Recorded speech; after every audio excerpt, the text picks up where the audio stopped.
Hello students, welcome to second PUC. So today we will discuss about the syllabus. I'll just give you the introduction about your syllabus, what the thing is there, what the prose and poetry used to say about. So ಇವತ್ತು ನಾನು ನಿಮ್ಗೆ second P U ಸಿಲೆಬಸ್ದ introduction ಕೊಡ್ತೀನಿ. Poets ಈ prose ಮತ್ತು poems ಏನದಾವಲ್ಲ ಇವಾಗ ಏನದಾವು ಇದ್ರ ಬಗ್ಗೆ ಹೇಳ್ತಾವು. So what the thing, the content, what is there in the prose and poetry we will see today. So the very first poem is Romeo and Juliet. So in this poem we will see that what the feeling Romeo and Juliet got when they saw each other for a very first time. So first poem Romeo and Juliet ಏನು ಹೇಳ್ತಿಪ್ಪ ಅಂದ್ರೆ very first time Romeo ಮತ್ತು Juliet ಒಬ್ರಿಗೊಬ್ಬರ ನೋಡಿದ ತಕ್ಷಣ ಅವರಲ್ಲಿ feelings ಏನಾದವು, ಅವ್ರ feelings ಹೆಂಗಿದ್ದು ಏನಿದ್ದು. ಆಮೇಲೆ Romeo Juliet ನೋಡಿದ ತಕ್ಷಣ ಏನು ಅನ್ಕೊಂಡ, ಜೂಲಿಯಟ್ ರೋಮಿಯೋ ನೋಡಿದ ತಕ್ಷಣ ಅಕ್ಕಿ ಏನು ಅನ್ಕೊಂಡ್ಲು ಅನ್ನೋದು ನಿಮ್ಗೆ ಫಸ್ಟ್ ಪೋಯಮ್ನಲ್ಲಿ we will see. And this the very first poem. Next we will see about to dear is the prose. ಇದು ಒಂದು ಪಾಠ. This prose is about the irony of the that whatever the thing is there are content is there in the prose. So ಈ ಪ್ರೋಸ್ನಲ್ಲಿ ಏನು content ಐತಲ್ಲ ಇದೊಂದು ಹಾಸ್ಯಾಸ್ಪದವಾದಂತಹ ಅಂದರೆ ಹಾಸ್ಯದಿಂದ ಭರಿತವಾದಂಥ ಒಂದು ಪಾಠ ಅಂತ ಇಲ್ಲಿ ಹೇಳಿದ್ದಾರೆ. ಈ ಪಾಠದಲ್ಲಿ there is a king and how he ruled his kingdom, what the thing is happening in his kingdom and how he is leading to it. So ಇಲ್ಲಿಯ ರಾಜ ಈ ತನ್ನ ಕಿಂಗ್ಡಮನ್ನು, ರಾಜ್ಯವನ್ನು ಯಾವ ರೀತಿಯಾಗಿ ನೋಡ್ಕೋತಿದ್ದ, ಸೊ ಏನಂತಹ ಚೇಂಜಸ್ಗಳನ್ನು ಮಾಡ್ತಾ ಇದ್ದ, ಆಮೇಲೆ ಅವಂಗ ತನ್ನ ರಾಜ್ಯವನ್ನು ನೋಡ್ಕೊಳ್ಳೋಂಥ ಸಾಮರ್ಥ್ಯ ಇತ್ತು ಇಲ್ಲೋ. The prose is says about this. So ಇದು ನಮ್ಗೆ ಈ ಪ್ರೋಸ ಹೇಳ್ತೈತಿ. Next there is on children is the poem about a parents and a children, the relationship between the parents and a children.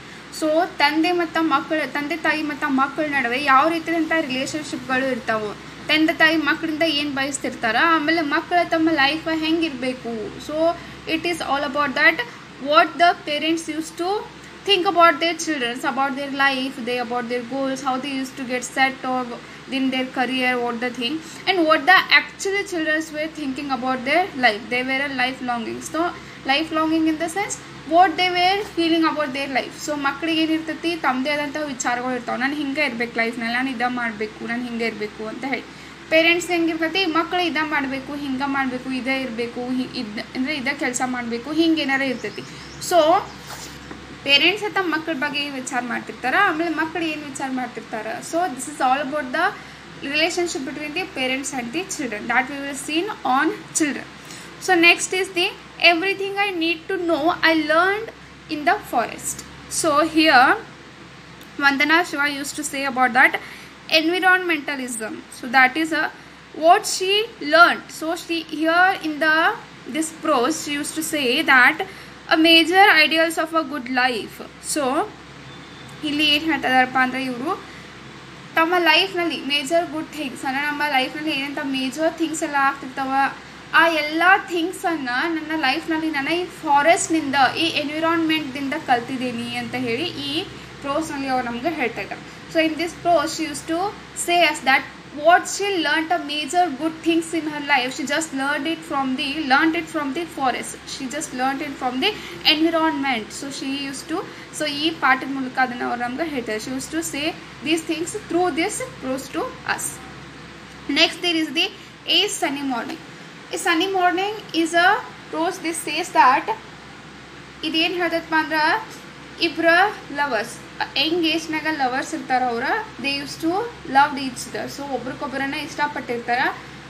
ಅದಾದಮೇಲೆ ಅವರ ಸೆಪ್ರೇಟ್ ಆಗ್ತಾರೆ. They got separated in their young age and after a very long time in their old age, in their 70s, they just again met each other but they didn't recognised each other. So ಮತ್ತು ತಮ್ಮ 70ನೇ ವರ್ಷನಲ್ಲಿ ಮತ್ತೆ ಭೇಟ್ ಆಗ್ತಾರೆ. ಭೇಟ್ ಆದ ತಕ್ಷಣ ಒಬ್ರಿಗೊಬ್ಬರು recognise ಮಾಡ್ಕೊಳ್ಳೋದಿಲ್ಲ. ಆಮೇಲೆ ಸ್ವಲ್ಪ ಅವ್ರ they just spoke with each other and after that they just go on talking about the things. So ಏನಾಗ್ತಿತ್ತು ಅಂದರೆ ಇಬ್ರಿಗೊಬ್ರು ಪಾರ್ಕ್ನಲ್ಲಿ ಕೂತ್ಕೊಂಡಿರ್ತಾರೆ. ಆಮೇಲೆ ಅದೇ ರೀತಿ ಮಾತಾಡ್ಕೊಂತ ಅವ್ರ ನಡುವೆ ಕನ್ವರ್ಸೇಷನ್ ಏನಾಗ್ತಿತ್ತು ಅಂದರೆ ಬಿಲ್ಡ್ ಹಾಕೋಂತ ಹೋಗ್ತಿರ್ತೈತಿ. The conversation is going to build up and in that conversation they use to get to know about that this is the person that I just loved in my engage. So ನನ್ನ ಎಂಗೇಜ್ನಲ್ಲಿ ಈ ಪರ್ಸನನ್ನ love ಮಾಡಿದೆ ಅಂತ ಹೇಳಿ ಅವ್ರಿಗೆ ಗೊತ್ತಾಕೈತಿ, ಇಷ್ಟಪಟ್ಟಿದೆ ಅಂತ ಹೇಳಿ ಗೊತ್ತಾಕೈತಿ, but ಒಬ್ಬರಿಗೊಬ್ಬರು ಅವರು ಬಿಟ್ಟು ಕೊಡೋದಿಲ್ಲ. So this is little complicated, but it is very easy to as well as it is very easy also to get understand. So we will discuss when we are going to discuss about this prose in detail.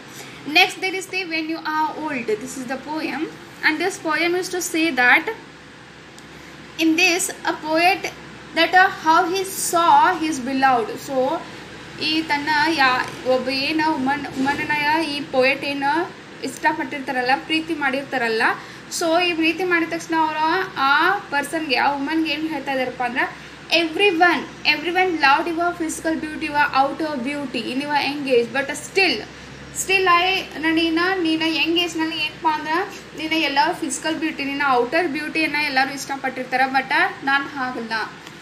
ನಿನ್ನ engage ಇದ್ರು okay, ನಿನಗೆ ಇನ್ನೂ ಅಷ್ಟು ವಯಸ್ಸಾಗಿ ನೀವಂತ ಏನಪ್ಪ ಅಂದ್ರೆ ನೀನು ಈ ರೀತಿ ಒಂದು ಫೈರ್ ಪಕ್ಕ ಕುರ್ಚಿ ಹಾಕೊಂಡು ಕೂತ್ಕೊಂಡು ಈ ರೀತಿ ತಲೆ ಅಗಾಡ್ಸ್ಕೊಂಡು ಕೂತ್ಕೊಂಡ್ರು ಕೂಡ ಏನಪ್ಪ ಅಂದ್ರೆ if you are nodding your head also, still I love you because I didn't love your physical beauty, I just love your pilgrim soul. Pilgrim here means ಪವಿತ್ರವಾದಂಥ ಆತ್ಮ.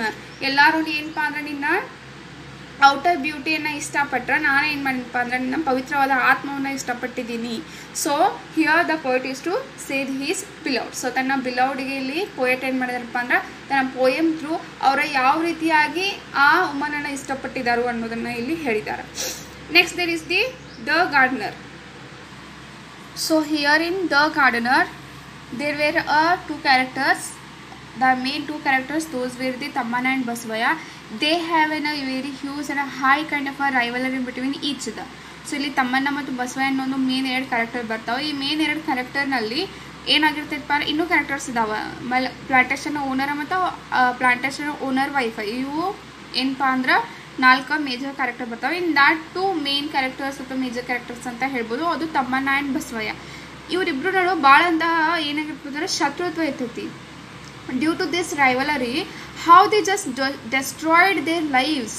ಸೊ ಏನಪ್ಪ ಅಂದ್ರೆ ಶತ್ರುತ್ವ ಅನ್ನೋದು ಯಾವ ರೀತಿಯಾಗಿರ್ತೈತಿ, ಅದು ಏನಪ್ಪ ಅಂದ್ರೆ ಮನುಷ್ಯನ ಜೀವನವನ್ನೇ ಹಾಳು ಮಾಡಿಬಿಡ್ತೈತಿ ಅಂತ ಹೇಳಿ ನಾವು ಕೇಳಿದೆವು. ಸೊ ಈ ಪಾರ್ಟ್ನಲ್ಲಿ ನಾವು ಅದನ್ನೇ ನೋಡ್ತೀವಿ, ಯಾವ ರೀತಿಯಾಗಿ ತಮ್ಮಣ್ಣ ಮತ್ತು ಬಸವಯ್ಯ ತಮ್ಮ ಶತ್ರುತ್ವವನ್ನು ಒಬ್ಬರ ಮೇಲೆ ಒಬ್ಬರ ಶತ್ರುತ್ವ ಮಾಡೋಕ್ಕೆ ಹೋಗಿ ಯಾವ ರೀತಿಯಾಗಿ ಅವರು ತಮ್ಮ ಲೈಫನ್ನು ಡೆಸ್ಟ್ರಾಯ್ ಮಾಡ್ಕೋತಾರೆ. How they just got destroyed their lives and what is life, so what we should do in life ಅನ್ನೋದನ್ನು ಈ ಪಾಠ ನಮ್ಗೆ ಏನಂದ್ರೆ ಹೇಳ್ಕೊಡ್ತೈತಿ. So the gardener, this prose is to say us that what the life is and how we used to lead that, what the things we should do and what the obstacles used to come in our lives, that what the thing there is in a life. So ಏನೇನು obstacles ಅಂತ ನಮ್ಮ ಜೀವನದಲ್ಲಿ ಬರ್ತಿರ್ತಾವೆ, ಯಾವ ರೀತಿಯಾಗಿ ನಾವು face ಮಾಡಬೇಕು, ಯಾವ ರೀತಿಯಾಗಿರಬೇಕು, ಯಾವ ರೀತಿಯಾಗಿ ಎಕ್ಸೈಟ್ಮೆಂಟ್ ಹೆಂಗಿರ್ತೈತಿ ಲೈಫ್ನಲ್ಲಿ, ಮತ್ತು ನಾವು ಎಕ್ಸೈಟ್ಮೆಂಟನ್ನು ಎದಕ್ಕೆ ಕಳ್ಕೊತೀವಿ ಅನ್ನೋದನ್ನು ನಾವು ಈ ಪಾಠದ ಮೂಲಕ ನೋಡ್ತೀವಿ. Then there is next to the food from its child. So this says that keep teaching the food that it can't be a round fruit on a branch in a battle it was a prisoner. So here it says that ಒಂದು foot ಇಲ್ಲಿ here they just consider a child foot, how we used to grow up and how our feet used to grow up. So ನಾವು ಯಾವ ರೀತಿ ಜೀವನವನ್ನು ನೋಡ್ತೀವಿ, but ನಮ್ದೇನಾಗಿರ್ತದಪ್ಪ ಅಂದ್ರೆ ನಮ್ಮ ಪಾದಗಳು ಏನಿರ್ತಾವಲ್ಲ ಅದು ಬೂಟ್ ಅನ್ನೋದು ಒಂದು ಕತ್ಲೆಯಲ್ಲಿ ಅಲ್ಲೇ ಬೆಳೆದು ಬಿಡ್ತೈತಿ. ಅದು ಏನು ಅಂದರೆ ನಮ್ಮ ಪಾದ ನಮ್ಗೆ ಎಷ್ಟು ಸಪೋರ್ಟಿವ್ ಆಗಿರ್ತೈತಿ. ಸೊ ಪಾದ ಅಂದರೆ so here they will saying that it is an a prisoner. So the foot is a prisoner in our life and they use to say that a round fruit on a branch in a battle, that is just a round fruit in a battle. So ಇಲ್ಲಿ ಯಾವ ರೀತಿಯಾಗಿ ನಮ್ಮ ಪಾದಗಳು prisoner ಅಂದರೆ ಯಾವ ರೀತಿಯಾಗಿ ನಾವು ಈಗ ನಾವು ಶೂಸ್ ಅಂತೂ ಹಾಕ್ತೀವಿ, ಚಪ್ಪಲ್ ಅಂತ ಹಾಕ್ತೀವಿ. ಶೂಸ್ ಅಂತ ಹಾಕಿದ ತಕ್ಷಣ ಅದೇನಾಗಿಬಿಡ್ತೈತಪ್ಪ ಅಲ್ಲಿ ಪ್ರಿಸ್ನರ್, ಈಗ ಯಾವ ರೀತಿ ಜೈಲ್ನಲ್ಲಿ ಹಾಕ್ತಾರಲ್ಲ ಅದೇ ರೀತಿ ನಮ್ಮ ಪಾದಗಳು ಆಗ್ಬಿಡ್ತಾವೆ. ಆ ಬೂಟ್ನಲ್ಲಿ ಆ ಶೂಸ್ನಲ್ಲಿ ನಾವು ಕಾಲು ಹಾಕಿದ ತಕ್ಷಣ ಆ ಕತ್ಲೆಯಲ್ಲಿ ಯಾವ ರೀತಿಯಾಗಿ ನಮ್ಮ ಪಾದಗಳು ಇರ್ತಾವೆ. ಸೊ ನಾವು ಯಾವ ರೀತಿ ಅಂದರೆ this poem is also says about our life and special about our food, that how it is going to be in our life and what the importance of this. So we will get to know about in this poem, that is to the food from its child. Next there is I believe that books will never disappear. So here the writer used to say us that Bogus believes that modern developments in a communication cannot replace books. So in a modern things, in a modern era, we have an n number of things, means so many things in our life we can communicate with each other, but those things, those communication things can't replace the books.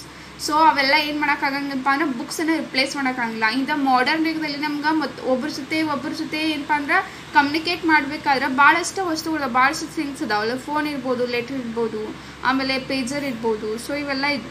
So ಈ ರೀತಿಯಾಗಿ ಇಷ್ಟೆಲ್ಲ ನಾವು modern ಆಗಿ ಬೇರೆ ಬೇರೆ ಇಕ್ವಿಪ್ಮೆಂಟ್ಸನ್ನು ಕಂಡು ಹಿಡಿತಾ ಇದ್ರೂ ಕೂಡ ಇವೇನು ಕಮ್ಯುನಿಕೇಷನ್ ಮಾಡ್ತಿರ್ತೀವಲ್ಲ, ಈ ಕಮ್ಯುನಿಕೇಷನ್ ಇಕ್ವಿಪ್ಮೆಂಟ್ಸ್ ಬುಕ್ಸನ್ನ ರಿಪ್ಲೇಸ್ಮೆಂಟ್ ಮಾಡೋಕ್ಕಾಗಂಗಿಲ್ಲ. Means books have its own importance. ಬುಕ್ಸಿಗೆ ತನ್ನದೇ ಆದ ಇಂಪಾರ್ಟೆನ್ಸ್ ಐತಿ. ಅದು ಯಾವಾಗ ಬುಕ್ಸ್ ಕಳ್ಕೊಳ್ಳಂಗಿಲ್ಲ ಅನ್ನೋದನ್ನು ನಾವು will see in this prose. That is, I believe that books will never disappear. Next there is heaven if you are not on earth. So here in this poem, that poem used to say that heaven is not elsewhere. ಸ್ವರ್ಗ ಬೇರೆ ಎಲ್ಲೂ ಇಲ್ಲ. ಅಂದರೆ ನೀವು ಏನು ಮಾಡ್ತೀವಿ, ಸ್ವರ್ಗ ಅಂದ ತಕ್ಷಣ ಅಲ್ಲಿ ಆಕಾಶ ಮೇಲೆ ಅಲ್ಲಿ ಐತಿ ಅಂತ ಹಿಂಗೆ ಹೇಳಿ ತಿಳ್ಕೊತೀವಿ. ಸೊ ಸ್ವರ್ಗ ಬೇರೆ ಎಲ್ಲೂ ಕೂಡ ಇಲ್ಲ. ಸ್ವರ್ಗ ಎಲ್ಲೈತಪ್ಪ ಅಂದರೆ ಸ್ವರ್ಗ ಭೂಮಿ ಮೇಲೇ ಐತಿ. So this haven is not elsewhere, the haven is on the earth. So ಇದನ್ನು ಕುವೆಂಪು ಅವರಂಗ ಈ ಪೊಯಮ್ ಮೂಲಕ ಹೇಳ್ತಿರ್ತಾರೆ. ಸೊ ಈ ಪೊಯಮ್ ಏನು ಹೇಳ್ತದಪ್ಪ ಅಂದ್ರೆ, ನೆಕ್ಸ್ಟ್ ಅವ್ರು ಏನು ಹೇಳ್ತಾರಪ್ಪ ಅಂದ್ರೆ, ನಾವು ಯಾವ ರೀತಿಯಾಗಿ ದೇವ್ರು ಅಂದ ತಕ್ಷಣ ಸ್ವರ್ಗದ ಮೇಲಲ್ಲಿ ಏನು ಅಂದ್ರೆ ಆಕಾಶದ ಮೇಲಲ್ಲಿ ಏನು ಸ್ವರ್ಗ ಇರ್ತಲ್ಲ, ಅಲ್ಲಿ ದೇವ್ರು ಇರ್ತಾನೆ. ಆಮೇಲೆ ಏಂಜಲ್ಸ್ ಎಲ್ಲಿ ಇರ್ತಾರಪ್ಪ ಅಂದ್ರೆ ಅಲ್ಲಿ ಸ್ವರ್ಗದಲ್ಲೇ ಇರ್ತಾರೆ ಅಂತ ಹೇಳಿ ಅನ್ಕೋತೀವಿ. And here Kuvempu use to say that no, even gods are not even elsewhere, they in the human beings. So ಬೇರೆ ಎಲ್ಲೂ ಮನುಷ್ಯರಲ್ಲೇ ಇದ್ದಾನೆ, ಮನುಷ್ಯರನ್ನೇ ಏಂಜಲ್ಸ್. ಸ್ವರ್ಗ ಬೇರೆ ಎಲ್ಲೂ ಇಲ್ಲ, ಸ್ವರ್ಗ ಎಲ್ಲೈತಪ್ಪ ಅಂದ್ರೆ ಭೂಮಿ ಮೇಲೆ ಐತಿ. ಆಮೇಲೆ ಒಬ್ಬ ಪೋಯೆಟ್ ಸ್ವರ್ಗವನ್ನು ಏನು ಮಾಡಿರ್ತಾನಪ್ಪ ಅಂದ್ರೆ ಈ ಭೂಮಿ ಮೇಲೆ ಕ್ರಿಯೇಟ್ ಮಾಡಿರ್ತಾನೆ. ತನ್ನ ಬರವಣಿಗೆಯಿಂದ ಸ್ವರ್ಗವನ್ನು ಭೂಮಿ ಮೇಲೆ ಕ್ರಿಯೇಟ್ ಮಾಡಿರ್ತಾನೆ ಅಂತಂದ ಹೇಳಿ ಇಲ್ಲಿ ಕುವೆಂಪು ಅವರು ನಮ್ಗೆ ಈ ಪೋಯಮ್ದ ಮೂಲಕ ಹೇಳ್ತಿದ್ದಾರೆ. Next there is the Japan and Brazil through a traveller's eye. ಇಲ್ಲಿ ಜಾರ್ಜ್ ಮೈಕ್ಸ್ ರೈಟರ್ ಏನು ಮಾಡಿರ್ತಾರಪ್ಪ, ಒಂದ್ಸಲ ಜಪಾನ್ಗೆ ಮತ್ತು ಬ್ರೆಜಿಲ್ಗೆ ವಿಸಿಟ್ ಕೊಟ್ಟಿರ್ತಾರೆ. For the very first time when he went to the Japan and Brazil, what he felt over there, what the first experience he got over there, we will see in this Japan and Brazil through a traveler's eye. So ಈ George mics ಅನ್ನೋರು Japan ಬ್ರೆಜಿಲ್ಗೆ visit ಕೊಟ್ಟಾಗ first time ಅವ್ರಿಗೆ ಏನಲ್ಲಿ observe ಮಾಡಿದ್ರು, ಏನನ್ನ ನೋಡಿದ್ರು, ಅವ್ರಿಗೆ ಏನು ಅನಿಸಿತು ಅನ್ನೋದನ್ನ ಇಲ್ಲಿ ಏನು ಮಾಡಿದಾರಪ್ಪ ಅಂದ್ರೆ ಈ ಪಾಠದಲ್ಲಿ ನಮ್ಗೆ ಹೇಳಿದ್ದಾರೆ. So when he first went to Japan, he just saw that Boeing. So this is Japan. Boeing is very famous in Japan and that is a mania also ಅಂತ ಇಲ್ಲಿ ಹೇಳ್ತಾರೆ. ಈಗ ಬೋಯಿಂಗ್ ಅಂದರೆ ಏನಪ್ಪ ಅಂದ್ರೆ, ಈಗ ನಾವು ನೋಡಿರ್ಬೋದು ಟಿ ವಿಯಲ್ಲಿ, ಅದು ಈ ರೀತಿ ಅಂದರೆ ಈಗ ಇಂಡಿಯಾದಲ್ಲಿ ಏನಪ್ಪ ಅಂದ್ರೆ ಒಬ್ರಿಗೊಬ್ಬರು ಯಾವ ರೀತಿ ಗ್ರೀಟ್ ಮಾಡ್ಕೋತೀವಿ ಅಂದರೆ ನಮಸ್ಕಾರ ಅಂತ ಹೇಳಿ ಗ್ರೀಟ್ ಮಾಡ್ಕೋತೀವಿ. ಅದೇ ಜಪಾನ್ಗೆ ಹೋದ್ವು ಅಂದರೆ ಯಾವ ರೀತಿ ಅಂದರೆ ಅವ್ರ ರೀತಿ ಸ್ವಲ್ಪ ಅರ್ಧ ಬಗ್ಗೆ ಈ ರೀತಿ ಬೋ ಮಾಡಿ ನಮ್ಗೆ ಏನು ಮಾಡ್ತಾರಪ್ಪ ಅಂದರೆ ರೆಸ್ಪೆಕ್ಟನ್ನು ಕೊಡ್ತಾರೆ. ಸೊ ಅದಲ್ಲಿ ಏನಪ್ಪ ಅಂದ್ರೆ ಒಂದು ರೀತಿಯಾಗಿ ಅಲ್ಲಿ ಇದೊಂದು ಹುಚ್ಚತನ ಅಂತಂದು ಹೇಳಿ ಈ ಜಾರ್ಜ್ ಮೈಕ್ಸ್ ಅವ್ರು ನಮ್ಗೆ ಹೇಳಿದ್ದಾರೆ. ಆ್ಯಂಡ್ ಮತ್ತೊಂದು ಜಪಾನಲ್ಲಿ ಹೇಳಬೇಕಾದ್ರೆ ಸೂಪ್ ಕುಡಿಯೋದು ಕೂಡ ಯಾವ ರೀತಿಯಾಗಿ ಐತಿ ಜಪಾನಲ್ಲಿ ಅಂತ ಹೇಳಿ ಹೇಳ್ತಾರೆ. ಅಂದರೆ ಸೂಪ್ ಕುಡಿಬೇಕಾದ್ರೆ ನಾವು ಜೋರಾಗೆ ಸೌಂಡ್ ಮಾಡ್ಕೊಂಡ್ರೆ ಕುಡಿಬೇಕು. ಹಾಗೆ ಸುಮ್ಮನೆ ಸೌಂಡ್ ಮಾಡ್ಲಾರ್ದೆ ಸೂಪ್ ಕುಡಿದು ಅಂದರೆ ಅಲ್ಲಿ ಏನು ಅನ್ಕೋತಾರೆ, ಈ ಮನುಷ್ಯಕ್ಕೆ ಕಲ್ಚರ್ ಇಲ್ಲ, this man didn't have our human beings didn't have a culture over there, ಇವ್ರಿಗೆ ಸ್ವಲ್ಪ ಕಲ್ಚರ್ ಇಲ್ಲ ಅಂತ ಈ ರೀತಿ ತಿಳ್ಕೊಂಡ್ಬಿಡ್ತಾರೆ. And in Brazil he use to say about a traffic, how there is a traffic in Brazil, that is a huge. So ಯಾವ ರೀತಿಯಾಗಿ ಬ್ರೆಜಿಲ್ನಲ್ಲಿ ಟ್ರಾಫಿಕ್ ಐತಿ ಅಂತ ಹೇಳಿ ಹೇಳ್ತಾರೆ. there is a traffic in Brazil that we even can't cross the road over there. So ಅಲ್ಲಿ ಏನು ಮಾಡೋಕ್ಕಾಗಂಗಿಲ್ಲಪ್ಪ ಅಂದ್ರೆ ರೋಡನ್ನು ಕ್ರಾಸ್ ಮಾಡೋಕ್ಕಾಗಿಲ್ಲ, ಒಂದು ಸೆಕೆಂಡು ಅಲ್ಲಿ ಈ ರೀತಿ ಕಾರ್ ನಿಲ್ತಾವಂತ ಹೇಳೋಕ್ಕಾಗಂಗಿಲ್ಲ. ಆ ರೀತಿಯಾಗಿ ಅಲ್ಲಿ ಬ್ರೆಜಿಲ್ನಲ್ಲಿ ಟ್ರಾಫಿಕ್ ಐತಿ ಅಂತ ಹೇಳಿ ಜಾರ್ಜ್ ಮೈಕ್ಸ್ ಅವರು ಹೇಳಿದ್ದಾರೆ. ಸೊ ಇದನ್ನು ನಾವು ಇನ್ ಡಿಟೇಲ್ ಆಗಿ will discuss this when we are going to discuss this prose. Next there is the voter. The voter is all about an election and the voting. The voter itself, it says about that, it's about the election and the voting. So ಯಾವ ರೀತಿಯಾಗಿ elections ನಡೀತಿರ್ತಾವ, ಆಮೇಲೆ ಯಾವ ರೀತಿ ಆಗಿ ಅಲ್ಲಿ ಎಲೆಕ್ಷನ್ಸ್ಗೆ ನಿಂತಹ candidates ಯಾವ ರೀತಿ ಇರುತ್ತೆ ನಮಗೆಲ್ಲ ಗೊತ್ತೈತಿ, ನೋಡಿರ್ತೀವಿ in a day to day life.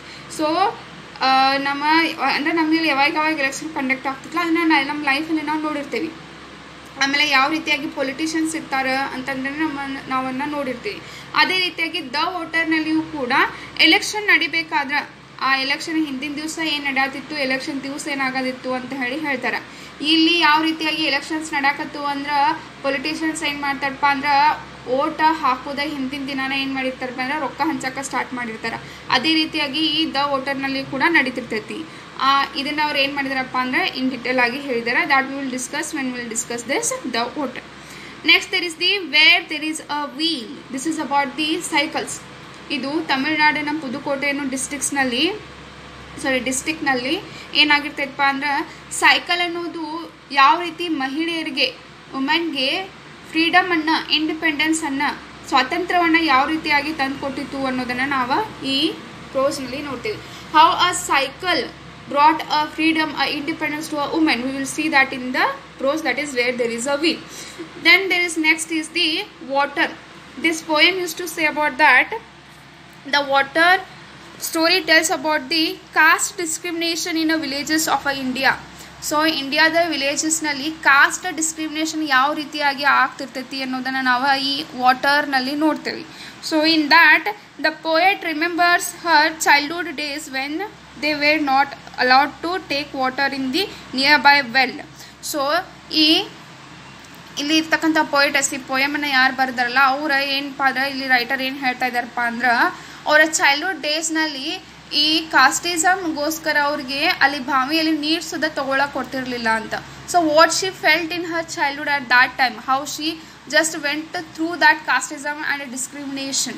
So casteism ಮಾಡಿದ ತಕ್ಷಣ ಡಿಸ್ಕ್ರಿಮಿನೇಷನ್, ನೀವು ಈ ಜಾತಿ, ನೀವು ಕೀಳು ಜಾತಿ, ನೀವು ಮೇಲ್ ಜಾತಿ ಅಂತ ಹೇಳಿ ಡಿಸ್ಕ್ರಿಮಿನೇಷನ್ ಮಾಡಿದ ತಕ್ಷಣ ಅವರಿಗಲ್ಲಿ ಅವರು ಸ್ವಲ್ಪ ಕೀಳು ಜಾತಿಯವ್ರು ಇರೋದ್ರಿಂದ ಏನಪ್ಪ ಅಂದ್ರೆ ಕೇಮ್ ಫ್ರಮ್ ಏನ ಲೋವರ್ ಕಾಸ್ಟ್ ಇರೋದ್ರಿಂದ ಏನಾಗಿರ್ತದೆ ಅಂದ್ರೆ ಆ ಪೊಯೆಟಸ್ಗೆ ಏನು ಮಾಡ್ತಿರಲ್ಲ ಅಲ್ಲಿ ನೀರು ತೊಗೊಳಕ್ಕೆ ಅಲೌ ಮಾಡ್ತಿರ್ಲಿಲ್ಲ ಅಂತ.